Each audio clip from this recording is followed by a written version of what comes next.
শুরু হয়ে গেছে দামোদর মাস, তাই চলে গিয়েছিলাম ইসকন মন্দিরে। অসংখ্য মানুষের ভিড়, সবাই এসেছিল ভগবানকে প্রদীপ নিবেদন করতে। তাই আমিও নিয়ে নিলাম প্রদীপ। এখন প্রদীপ দেখানোর জন্য আমাদেরকে 2 তলায় যেতে হবে।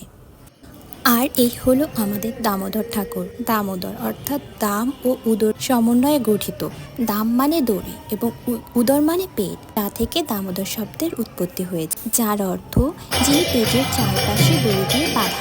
শ্রীকৃষ্ণ ছোটবেলায় বেশ দুষ্ট ছিল, তাই মা যশোদা তাকে দড়ি দিয়ে বেঁধে রেখেছিলেন।